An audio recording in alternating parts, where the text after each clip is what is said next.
하나님의 말씀 안으로 가겠습니다. 사도행전 19장 1절부터 7절의 말씀입니다. 사도행전 19장 1절부터 7절까지 우리 함께 합독하겠습니다. 아볼로가 고린도에 있을 때 바울이 윗 지방으로 다녀 에베소에 와서 어떤 제자들을 만나 이르되 너희가 믿을 때 성령을 받았느냐? 이르되 아니라 우리는 성령이 계심도 듣지 못하였노라. 바울이 이르되 그러면 너희가 무슨 세례를 받았느냐? 대답하되 요한의 세례니라. 바울이 이르되 요한의 회개의 세례를 베풀며 백성에게 말하되 내 뒤에 오시는 이를 믿으라 하였으니 이는 곧 예수라 하거늘 그들이 듣고 주 예수의 이름으로 세례를 받으니 바울이 그들에게 안수함에 성령이 그들에게 임하심으로 방언도 하고 예언도 하니 모두 12사람쯤 되니라. 아멘. 오늘 저는 위험한 본문이라는 제목을 가지고 말씀을 전하려고 합니다.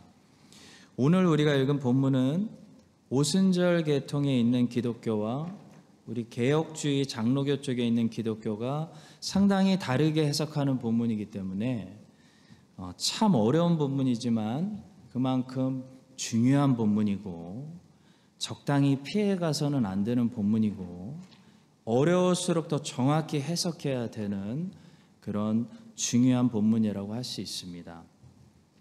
저는 이 설교를 준비하기 위해서 매튜 헨리의 주석을 참조했고 칼빈의 해석을 참조했고 오카는 목사님의 설교를 검토하면서 최대한 개혁주의적인 정통 장로교 신학을 가지고 본문의 설교를 준비했음을 미리 말씀드립니다. 그럼 오늘 본문의 내용을 먼저 보겠습니다. 오늘 본문은 사도 바울이 3차 전도 여행 중에 이제 에베소에 도착해서 처음 도착해서 일어난 해프닝을 기록했습니다. 사도 바울은 수리의 안디옥에서 잠시 충전을 하고 저 터키 지역, 소아시아 지역을 걸어오면서 자신이 그동안 개척했던 교회들이 잘 있는지 교회들을 굳건하게 세웠습니다.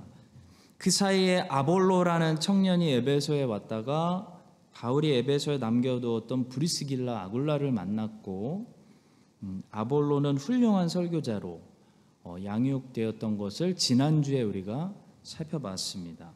이제 아볼로가 에베소에서 떠나서 바울이 개척했던 고린도라는 도시로 목회 청빙을 받으러 떠났을 쯤에 바울이 에베소에 도착되는 것을 보게 됩니다. 그것이 본문 1절의 말씀입니다. 아볼로가 고린도에 있을 때에 바울이 윗지방으로 다녀 에베소에 와서 어떤 제자들을 만나라고 얘기합니다. 자, 바울이 에베소에 도착하자마자 처음으로 했던 사역은 어떤 사람들 12명을 만나서 그들의 믿음을 점검한 것입니다. 이 사람들이 요즘 말로 하면 교회 다니는 사람들이었습니다. 자신들이 믿는다고 자신 있게 신앙을 고백하는 사람들을 바울이 만났습니다. 근데 바울이 보니까 이 사람들이 뭔가 좀 부족해 보였던 거예요. 그래서 바울은 그들이 진짜 신앙인인지 아니면 교회만 다니는 사람들인지 확인하고 싶어졌습니다. 옛날에 존 웨슬리가 그렇게 진짜 신앙인지 점검하는 것으로 유명했다고 합니다. 존 웨슬리가 어떤 교회를 다녀가면 600명 성도가 300명 성도로 줄었습니다. 그 정도로 바울도 이 사람들이 진짜 신앙인인지 지금 확인하고 점검하는 그런 목양을 하는 겁니다. 그래서 바울은 그들에게 너희들이 믿을 때 성령을 받았느냐라고 물었습니다. 바울이 이렇게 물었던 것은 반대로 뒤집어 이야기하면 너희들 정말로 너희들 안에 성령이 계신 사람들 맞느냐, 그런 얘기를 한 것입니다. 왜냐하면 바울이 볼 때 이 사람들이 말과 행위가 삶의 모습이 예수 그리스도가 느껴지지 않았기 때문에, 예수 그리스도의 향기가 나지 않았기 때문에 바울은 그들에게 너희 안에 정말 성령님이 계신 거 맞느냐라고 물어본 것입니다. 그랬더니 12명의 사람들이 아니나 다를까 솔직히 고백합니다. 우리는 성령이 계신지도 몰랐다. 우리는 요한의 세례만 받으면 되는 줄 알았다. 교인이 되는 줄 알았다. 이렇게 말하는 것이었습니다. 한번 들어보겠습니다. 2절과 3절입니다. 이르되 너희가 믿을 때 성령을 받았느냐? 이르되 아니라. 우리는 성령이 계심도 듣지 못하였노라. 바울이 이르되 그러면 너희가 무슨 세례를 받았느냐? 대답하되 요한의 세례니라. 자, 그제서야 바울이 이 사람들에게 예수님을 전도하고 예수님의 이름으로 세례를 받게 하고 그들이 믿을 때 성령을 받아서 거듭난 신자가 됐다라는 것이 오늘 본문의 내용입니다. 자, 오늘 이 본문을 통해 먼저 첫 번째로 우리가 기억해야 할 것은 본문의 이 사람들처럼 오늘날에도 교회 안에서 예수님이 아니라 사람을 따라가는 추종자들이 많다는 사실입니다. 본문에 나오는 이 사람들, 예수님을 분명히 모르는 사람들입니다. 왜냐하면 바울이 이제서야 그들에게 예수님을 전도하고 있기 때문입니다. 그들이 만약에 이미 예수님을 믿고 성부와 성자와 성령의 이름으로 세례를 받은 사람들이었다면 바울이 이미 세례받은 사람에게 다시 세례 주지 않았을 것입니다. 자, 바울이 세례를 줬다는 사실이 무엇을 얘기해 주냐면 이 사람들 불신자였다는 것입니다. 그걸 확실히 얘기해 줍니다. 바울이 이들에게 예수님을 전도하고 예수님의 이름으로 세례를 주고 있는 것은 이들이 세례 요한의 회개의 세례만 받았고 성부와 성자와 성령의 이름으로 세례를 받지 않은 상태였다라는 것을 말해줍니다. 자, 성도 여러분, 누구든지 예수를 믿어야 거듭난 신자가 되는 것이지 세례 요한을 믿는다고 크리스찬이 되는 것은 아닙니다. 아무리 유명한 교회 목사님과 개인적으로 아는 관계라고 해서 그 사람이 크리스찬이 되는 거 아닙니다.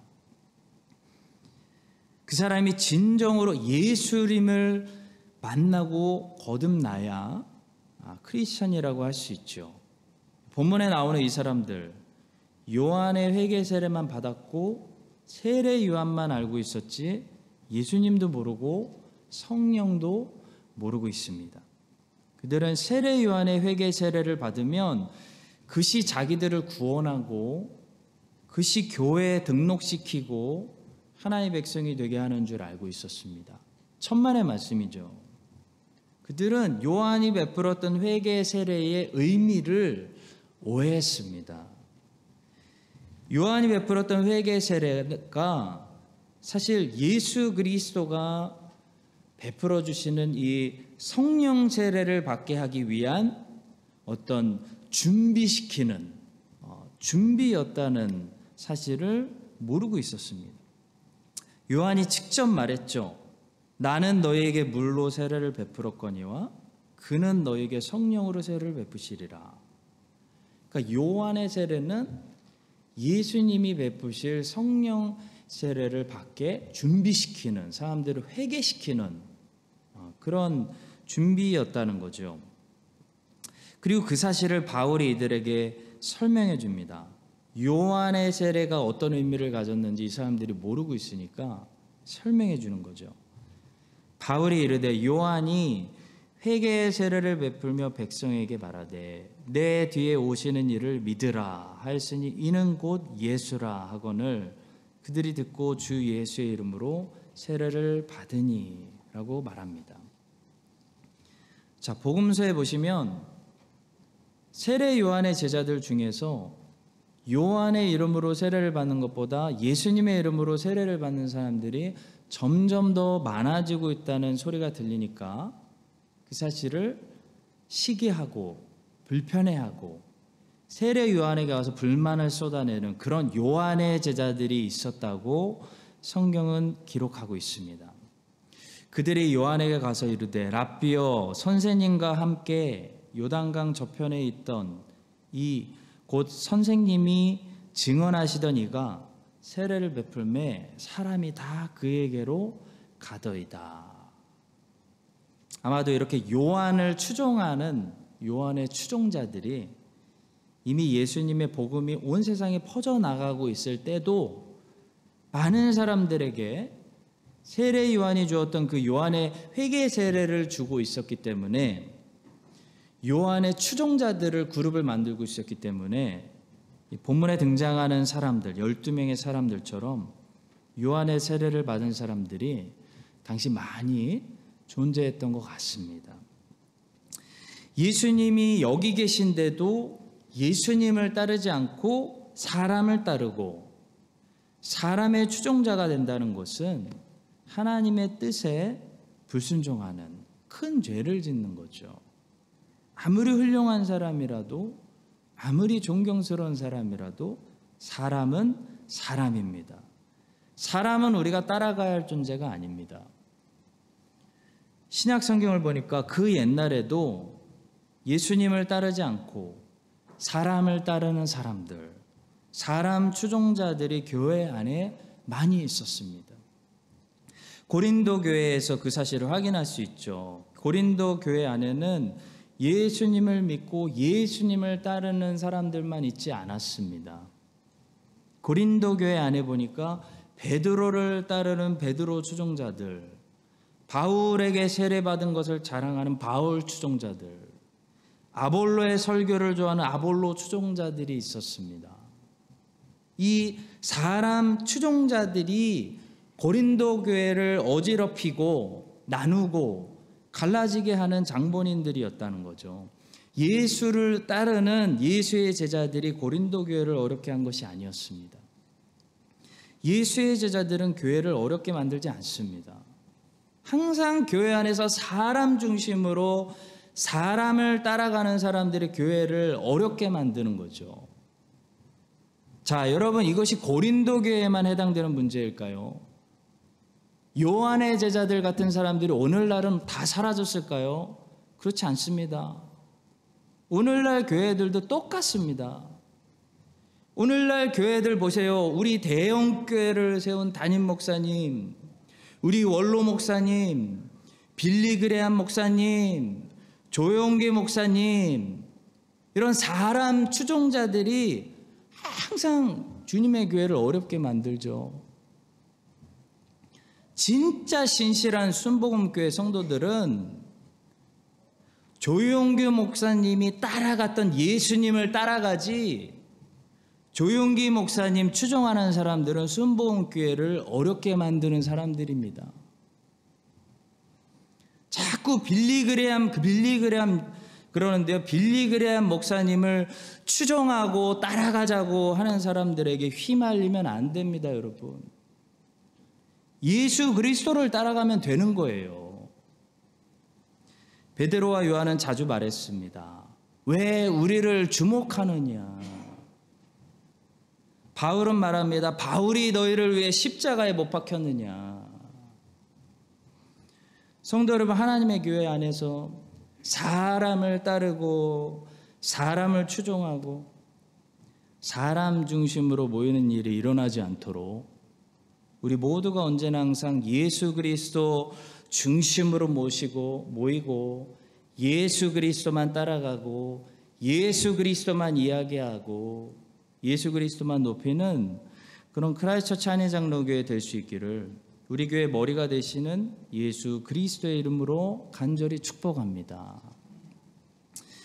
자, 두 번째로 오늘 본문을 잘못 해석할 때 어떤 위험한 결과들이 나올 수 있는지, 오늘 본문을 가지고 실제로 어떤 위험한 해석들이 존재하는지 몇 가지만 보여드리려고 합니다.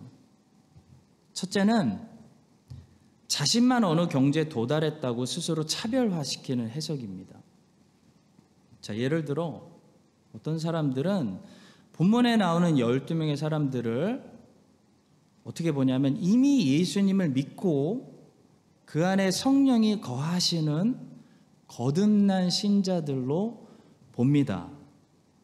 그런데 그들에게 능력이 나타나지 않은 것을 바울이 문제 삼았다고 보는 거예요. 그래서 바울이 안수를 통해 그들이 성령 세례라고 부르는 능력 세례를 받음으로써 이 사람들이 비로소 방언도 하게 되고 예언도 하게 되었다.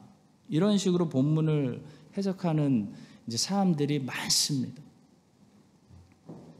자, 이런 해석은 이제 본문을 심각하게 오해하고 왜곡한 해석인데요. 이렇게 해석하는 사람들이 생각보다 많이 있습니다. 자, 오카는 목사님이 이런 문제에 대해서 이런 말씀하셨습니다. 성령의 체험을 했다고 해서 자신만이 완전한 경지에 도달한 것처럼 행세하고 성령을 독점한 것처럼 말하는 사람이 있습니다.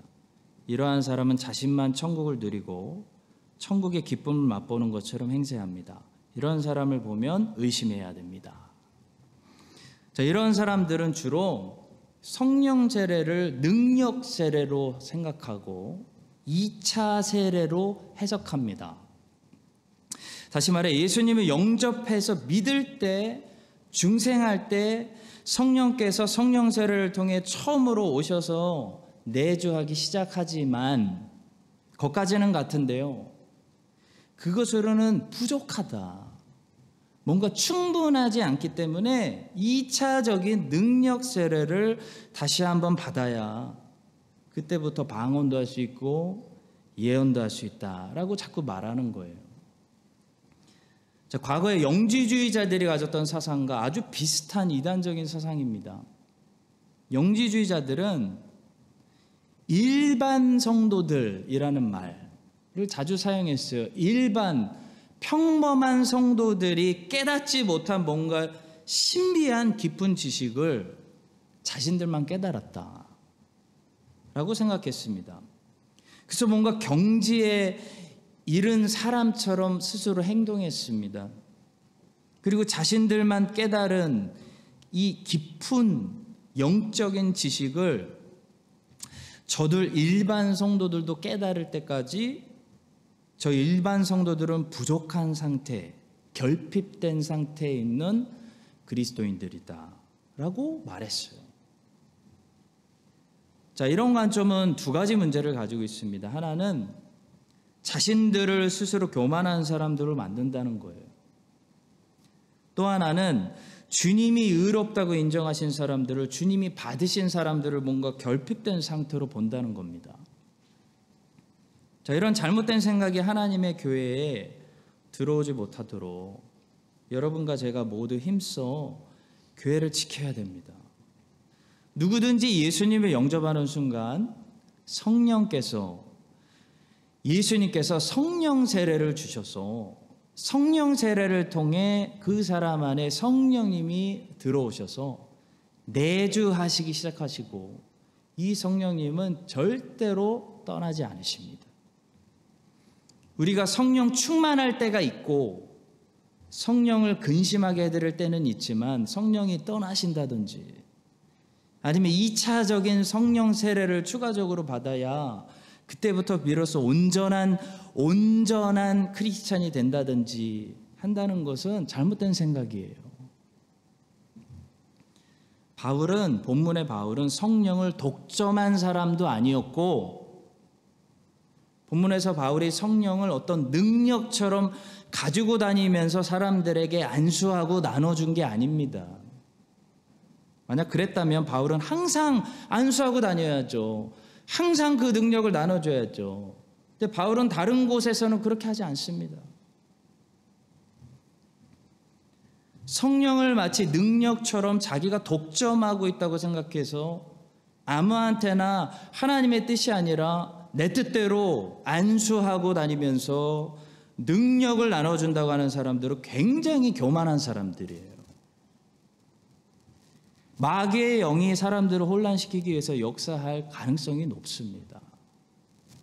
오죽 교만하면 본문에 나오는 사도 바울이 자기라고 생각을 하겠어요. 영을 다 믿지 말고 오직 영들이 하나님께 속하였나 분별하라. 많은 거짓 선지자가 세상에 나왔음이라 말씀합니다. 여러분과 제가 성령을 능력으로 해석하는 사람들, 성령을 자기가 독점했다고 말하고 자기를 보통 신자들로부터 차별화시키려고 하는 사람들, 그런 위험한 사람들을 분별하고 멀리할 수 있게 되기를 바랍니다. 자, 둘째는 다른 사람을 지배하고 조종하려는 더 위험한 사람들이 있다는 사실이에요. 본문을 2차적인 능력 세례로 자꾸 해석하는 사람들 중에 이런 사람들이 있습니다. 자기도 이런 2차적인 능력 세례를 경험했기 때문에 그 2차적인 능력 세례를 통해 받은 은사를 가지고 다른 사람들을 지배하고 조종하려는 굉장히 위험한 사람들이 있어요. 오카는 목사님의 경고의 소리를 우리 다시 한번 들어보겠습니다. 제가 오늘은 특별히 오카는 목사님의 말을 자꾸 인용하는 이유는 제가 특별히 오카는 목사님 좋아해서가 아니에요. 이것이 제 주장이 아니라는 것을 좀 보여드리고 정통 장로교 목사님들이 어떻게 해석하는지를 좀 보여드리려고 하는 것입니다. 다른 사람들을 내려다보면서 지배하려고 드는 사람이 있다면 그 사람이 무슨 대단한 체험을 했든지 간에 일단 의심해야 됩니다. 예를 들면 자신이 기도하면서 신비한 체험을 하고 능력을 받았으니 무슨 일이 있으면 자기에게 와서 물어보라고 한다든지, 사람들을 찾아다니면서 안수기도해 주겠다고 한다든지, 아니면 사람들 간에 생기는 사사로운 문제를 놓고 이래라 저래라 명령한다든지 하는 사람들이 있습니다. 한국에 이런 사람이 굉장히 많습니다. 굉장히 많아요. 나는 특별한 경험을 했고 내게 특별한 은사를 주셨는데 하나님이 당신에게 이러라고 하십니다. 이렇게 하나님의 권위적인 이름을 사용해가지고 자기 권위를 높이 하는 사람들이 있으면 여러분 멀리 하시기 바랍니다. 굉장히 위험한 사람들이에요. 하나님의 이름으로 막 대형 기도하고 하나님의 이름으로 하나님이 말씀하십니다. 자기가 사람이 이래라 저래라 하나님의 뜻입니다 라고 함부로 말하는 거 굉장히 위험한 행동입니다. 우리 교회에서는 그런 위험하고 이단적인 무슨 구약의 선지자가 부활한 것처럼 하나님께 자기가 직통 계시를 받았다고 말하는 은사를 주장한 사람들이 들어와서 활동하지 못하도록 늘 깨어 있어서 교회를 지켜주시기를 간절히 부탁드립니다. 자, 세 번째는 자기의 주관적인 체험을 모든 사람들이 경험해야 되는 필수 조건으로 강요하는 해석입니다. 이단적인 해석이죠. 예를 들어 자기가 방언을 받았다고 다른 사람도 방언을 해야 한다고 생각하는 위험한 생각이에요. 오카는 목사님이 뭐라고 하시는지 또 들어봅시다. 다른 사람에게 자기가 체험한 일을 꼭 같이 하도록 강요하는 사람들을 조심해야 합니다. 성경은 모든 사람이 성령의 은사를 동일하게 받는다고 하지 않았습니다. 그러므로 내가 받았으니 너도 받아라 하는 것은 비성경적입니다. 세례 요한은 뱃속에서부터 성령이 충만했던 사람입니다. 사가랴에게 나타났던 천사가 세례 요한에 대해서 사가랴에게 했던 말을 들어보세요. 누가복음 1장 15절. 이는 그가 주 앞에 큰 자가 되며 포도주나 독한 술을 마시지 아니하며 모태로부터 성령의 충만함을 받아. 거기를 주목하세요. 모태로부터 성령의 충만함을 받아. 진짜로 천사의 말대로 이 세례 요한은 어머니 뱃속에 있을 때부터 성령이 충만해서 예수님의 어머니가 예수님의 씨앗을 뱃속에 품고 가까이 왔을 때부터 이미 예배했어요. 춤추면서 기뻐하고 찬양했습니다. 누가복음 1장 41절입니다. 엘리사벳이 마리아가 문안함을 들으며 아이가 복중에서 뛰노는지라 엘리사벳이 성령의 충만함을 받아. 누가복음 1장은 성령 충만해서 예언하는 아버지 사가랴, 성령 충만해서 예언하고 있는 엘리사벳, 어머니 엘리사벳, 성령 충만해서 태어나기도 전부터 뱃속에서 춤추고 예수님을 기뻐하고 있는 한 아기를 우리에게 보여줘요. 여러분, 그러면 세례 요한보다 성령 충만한 사람이 있을까요? 누가복음 1장 67절입니다. 그 붙인 사가랴가 성령의 충만함을 받아 예언하며 이르되. 세례 요한보다 성령 충만했던 사람 성경에 많지 않습니다. 그런데도 세례 요한은 방언을 못했어요. 왜냐하면 세례 요한은 방언할 필요가 없었기 때문입니다. 성령의 은사는 그 목적과 필요에 따라 다른 거예요. 세례 요한의 소명은 방언을 받아서 모든 민족에게 알아들을 수 있는 언어로 복음을 전하는 것이 아니었습니다. 세례 요한의 소명은 이스라엘 사람들에게 약속하신 그리스도가 도대체 왔다고 하는데 어딨지 하는 사람들에게 이 사람이다, 누구신지를 주목해 주는 것이 세례 요한의 소명이었어요. 그래서 세례 요한은 히브리 말만 잘 알아들을 수 있게끔 말하면 되는 거예요. 외국말 못해도 되는 거예요. 성령 충만함 받으면, 능력 세례 받으면 누구든지 방언해야 된다. 다 거짓말인 거예요. 성령의 은사는 다르게 나누어주기 때문에 내 은사를 당신도 가지고 있어야 당신 안에 성령이 계신다는 증거입니다라고 말할 수 없는 겁니다. 성령께서는 필요에 따라서 다른 은사들을 교회에 부어주십니다. 고린도 교회는 은사가 많았어요. 왜? 은사가 많이 필요했어요. 굉장히 음란한 도시였어요. 영적 싸움을 많이 해야 되는 그런 지역이었기 때문입니다. 그래서 내가 가졌으니 너도 가져야 된다. 내가 체험했으니 너도 체험해야 된다. 그거는 비성경적인 생각입니다.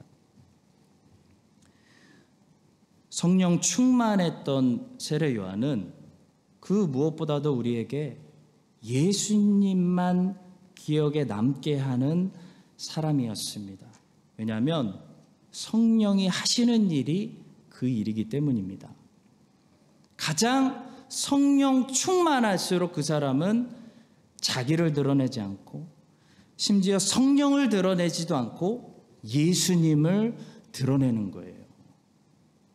여러분, 세례 요한이 남긴 말들 한번 생각해 보세요. 세례 요한이 했던 말들, 세례 요한이 우리에게 남긴 말 중에 무슨 말이 떠올리시나요?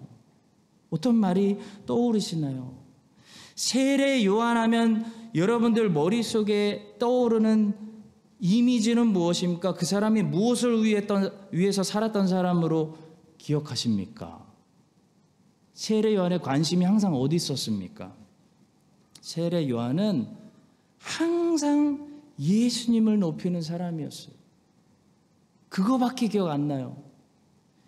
그가 우리에게 남겨준 인상은 항상 예수를 높이고 자기는 낮추는 그런 사람입니다. 그는 흥하여야 하겠고 나는 쇠하여야 하리라. 나는 그의 신발끈을 풀기도 감당하지 못하겠노라. 나는 그리스도가 아니라 보라 하나님의 어린 양이로다. 이것이 그가 남긴 말들이에요. 세례 요한은 항상 그리스도를 바라보게 했습니다. 세례 요한은 항상 그리스도를 높였고 그리스도를 지목했어요. 세례 요한은 그리스도만 남기고 우리 앞에서 자기는 소리처럼 사라졌어요. 그래서 기억이 안 나요. 기억이 안 나요. 세례 요한 하면 그리스도만 기억이 나는 거예요. 왜 그렇습니까? 이것이 성령 충만한 사람의 모습이기 때문이에요. 왜냐하면 그것이 성령이 하시는 일이기 때문이에요. 성령은 성령을 바라보는 것, 성령을 주목하는 것을 허락하지 않으십니다. 성령은 성령을 바라볼수록 자꾸 그리스도를 우리에게 보여주시는 거예요. 그래서 성령 충만하다는 사람이, 능력 세례를 받았다는 사람이 자꾸 자기를 높이고 자기 이름이 유명해지고 자기가 유명해져서 안수하고 다니고 능력 쓰고 다니고 집회하고 다니고 하는 것은요, 절대로 성경적으로 성령의 역사일 수 없는 것이에요.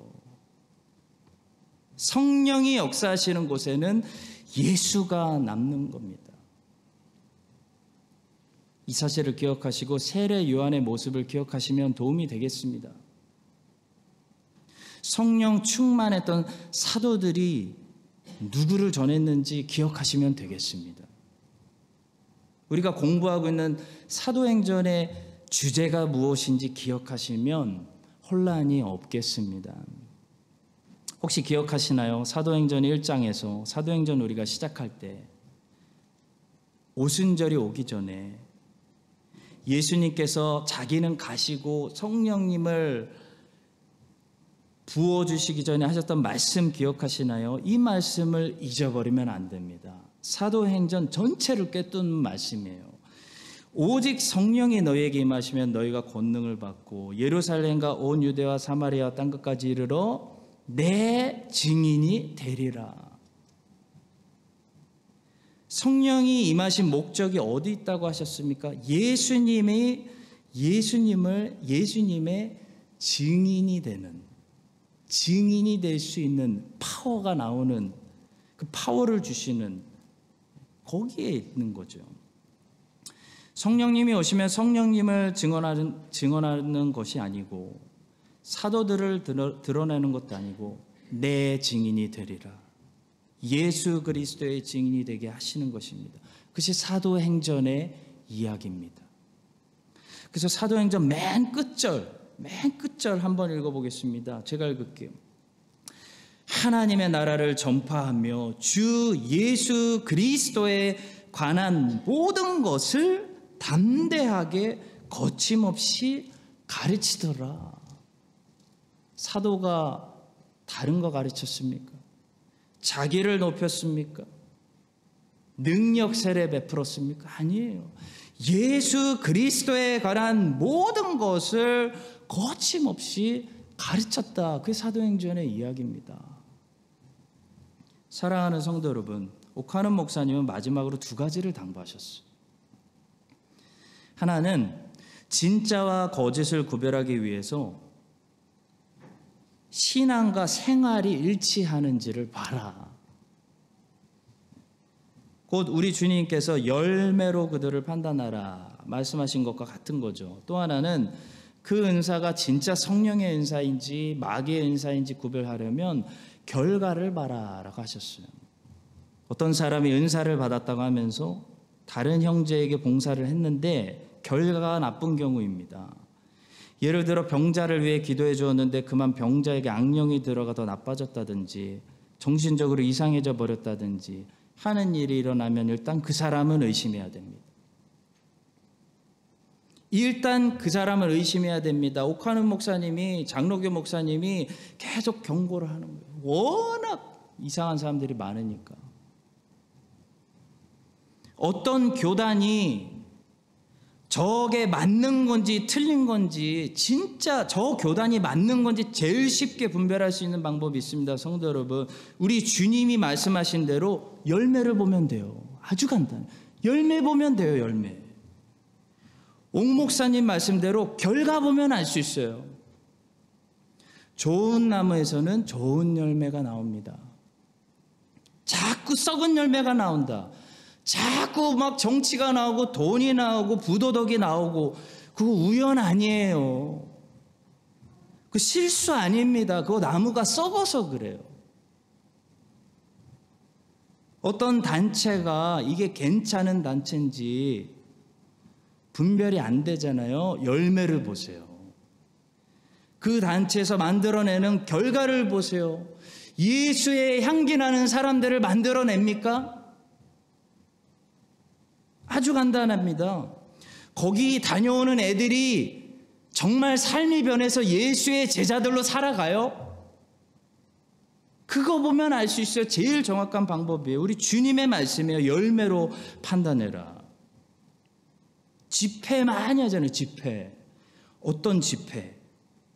이걸 가도 되나?